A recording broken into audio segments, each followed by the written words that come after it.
నమస్కారం. కాబోయే టెక్నికల్ మరియు సైన్స్ ఉపాధ్యాయులందరికీ ఈనాటి సెషన్కు స్వాగతం.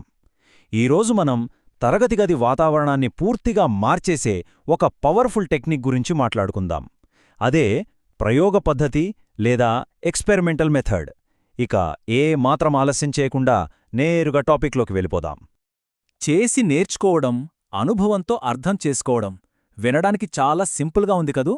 కానీ ఆధునిక సైన్స్ బోధనకి ఇది ఒక మూల మంత్రం లాంటిది. పిల్లలు కేవలం చదివితే రేపటికి మర్చిపోవచ్చు, అవునా?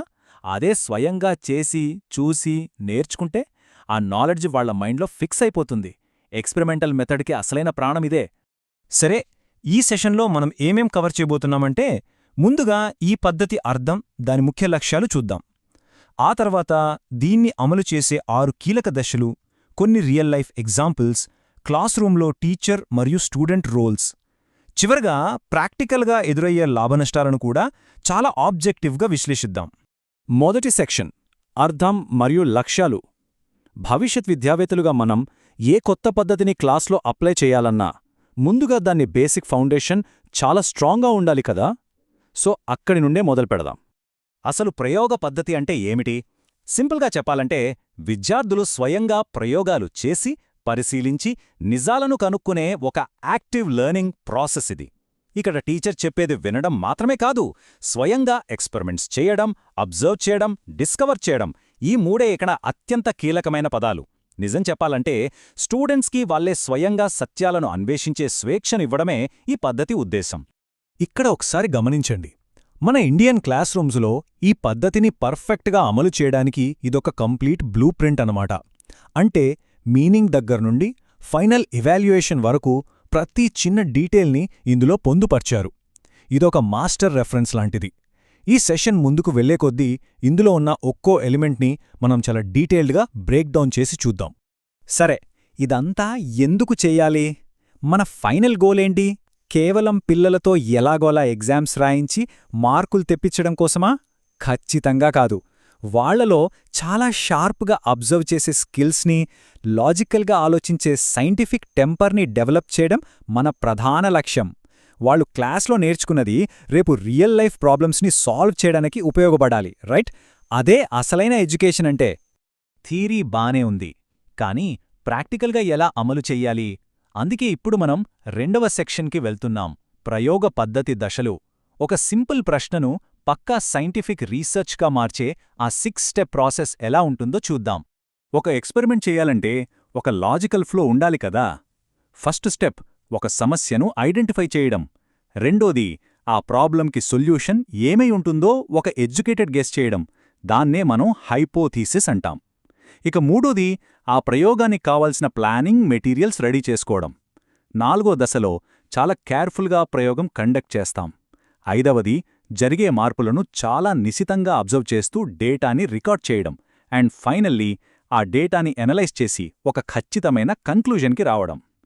చూశారుగా, ఒక బేసిక్ క్వశ్చన్తో మొదలై ఒక ప్రాపర్ సైంటిఫిక్ రిజల్ట్తో ఎండ్ అయ్యే జర్నీ ఇది. ఇప్పుడు మూడో సెక్షన్ లక్షణాలు మరియు ఆచరణాత్మక ఉదాహరణలు. ఈ సిస్టమాటిక్ ఫ్రేమ్వర్క్ని నిజంగా క్లాస్లోకి తీసుకెళ్తే ఎలా ఉంటుందో ఇప్పుడు తెలుసుకుందాం. దీనిలో ఉన్న ఒక బ్యూటిఫుల్ ఫీచర్ ఏంటంటే, ఇది 100% స్టూడెంట్ సెంట్రిక్ అప్రోచ్ అండి. అంటే ఇక్కడ టీచర్ కేవలం లెక్చర్ ఇచ్చే పర్సన్ కాదు, మొత్తం ప్రాసెస్లో యాక్టివ్గా ఉండే హీరో ఆ స్టూడెంటే. వాళ్ల చేతులతో వాళ్ళు చేసి, కళ్లతో చూసి నేర్చుకుంటారు. కాబట్టి ఇది ఎక్కడో పుస్తకాల్లో ఉన్న థియరీలా కాకుండా మన రియల్ లైఫ్కి చాలా చాలా దగ్గరగా అనిపిస్తుంది. మరి ఈ మెథడ్ని మన రెగ్యులర్ సిలబస్కి ఎలా లింక్ చేయొచ్చు? ఫర్ ఎగ్జాంపుల్, ఫిజిక్స్లో నీటి మరుగుస్థానాన్ని కనుక్కోవడం కానీ, లేదా లైట్ స్పెక్ట్రమ్ని అబ్జర్వ్ చేయడం కానీ, కెమిస్ట్రీ విషయానికొస్తే యాసిడ్స్, బేసెస్, రియాక్షన్స్ ఎలా ఉంటాయో టెస్ట్ చేయడం, ఇక బయాలజీలో ఫోటోసింథసిస్ ప్రాసెస్ని ప్రూవ్ చేయడం లాంటివి. ఇలా దాదాపు ప్రతి సైన్స్ సబ్జెక్ట్లోనూ దీన్ని చాలా న్యాచురల్గా ఇంటిగ్రేట్ చేయొచ్చు. అసలు దీనివల్ల వచ్చే రిజల్ట్ ఎలా ఉంటుంది? ఒక్క మాటలో చెప్పాలంటే మైండ్ బ్లోయింగ్.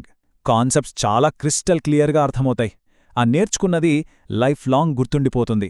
వీటన్నిటికంటే మించి తామే స్వయంగా ఒక ఎక్స్పెరిమెంట్ చేసి రిజల్ట్ రాబట్టడం వల్ల పిల్లల్లో కాన్ఫిడెన్స్ లెవెల్స్ అమాంతం పెరిగిపోతాయి.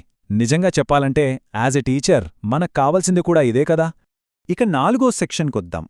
ఉపాధ్యాయుని మరియు విద్యార్థి పాత్రలు. ఒక క్లాస్రూంలో ఈ మెథడ్ సక్సెస్ అవ్వాలంటే టీచర్కి స్టూడెంట్కి మధ్య ఉండే డైనమిక్స్ ఎలా ఉండాలి? ఇక్కడ 2 ప్యారలల్ ట్రాక్స్ ఉంటాయి. ఒకవైపు టీచర్ రోల్. ఇది అచ్చం ఒక గైడ్ లేదా ఫెసిలిటేటర్ లాంటిది. అంటే సరైన ఎక్స్పెరిమెంట్ సెలెక్ట్ చేయడం, మెటీరియల్స్ ప్రొవైడ్ చేయడం, అన్నిటికంటే ముఖ్యంగా ల్యాబ్లో సేఫ్టీ చూసుకోవడం టీచర్ బాధ్యత.